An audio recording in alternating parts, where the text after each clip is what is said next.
Assalamu alaikum wa rahmatullahi ta'ala wa barakatuhu. Yan uwa yan Niger,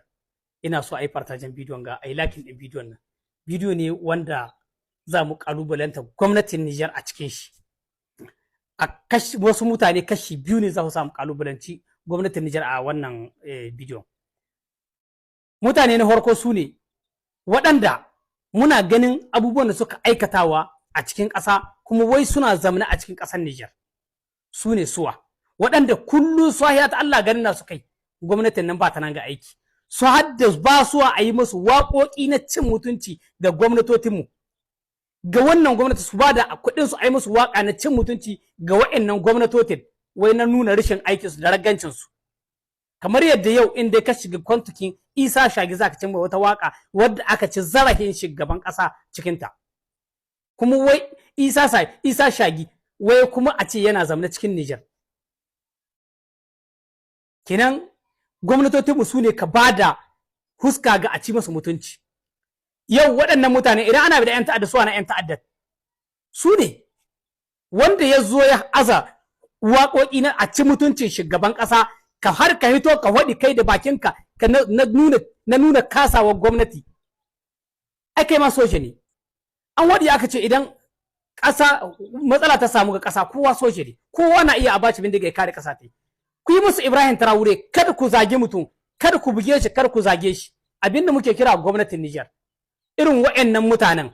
ku zo ku ɗauko su kada ku zage su kada ku buge su ku ba su bindiga kamar yadda Ibrahim Traore ma wannan ba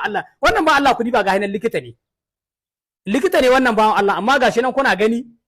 an zo an ba shi bindiga ya zo ya hau yayi bidiyo na cewa babu tsaro ƙasa za menene yayi abun da yake so ya ƙare gwamnati suka zo suka ɗauke shi aka je aka bashi bindiga shi ma ya kare ƙasa tun da shi ma soja ne to irin wa'annan abin mun jima muna kiraye gwamnatin Niger kada ku zagi kowa kada ku bugi kowa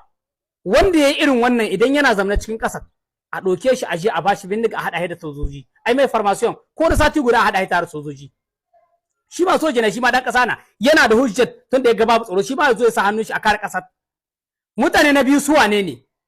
wa'annan ƴan kwaso da ake kamawa a liƙe shekara da shekaru kwaso kala-kala ce akwai wasu 'yan kwason da ya kamata a ci gwamnatin Niger ta ɗauki babban daji an buɗe an gyara yanzu kowa ya gani gwamnati ce ta revolution gwamnati ce wadda aka ce ta revolution in an ce revolution akai ba mulkin demokrasiya bane balle a ce a'a in aka ce revolution wannan abun ya kamata a ce yau gwamnatin Niger ta fara yin shi 'yan kwason nan a ɗauki babban daji ole da aje su ai ta kawo musu dawa ƙasa suna canyewa ai ta sayo kuɗi ana sa musu da ɓoye su je su noma abin da za su ci a kai su ga daji su ma 'yan kwason nan a ɗiba musu babban gona wadda duk lokaci babu da rani babu damana za su yi aiki ole da a ce ka biya miliyan 3 miliyan 4 a sake ka ko kuma ka je ka yi shekara 5 cikin kwaso idan kuka yi wannan noma aka yi noma 2 da kai zuwa 3 a sake ka masu ƙaramin lahi wanda aka iya saki waɗanda ba su sakuwa a sa su yi aikin nan su kama yi aiki suna ci da 'yan kwasu 'yan uwansu har ƙarshen kwasansu shi ne wannan magana kawai amma za a kama 'yan kwasu a liƙe a kama ana ɗimbin miliyoyi na suka ci ga ini kuma na ƙasa na aka ba su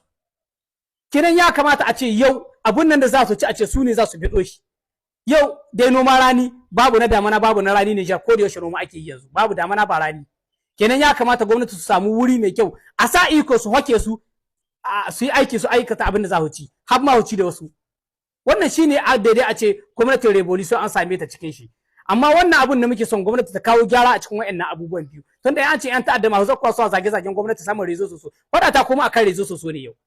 tunda ko da yaushe kuma ami suke samu ko da yaushe mutane suke samu wa'anda ga tanyansu kenan wannan wurin ya kamata gwamnatin Niger ta ɗauki mataki akan waɗanga abubuwa guda biyu assalamu alaikum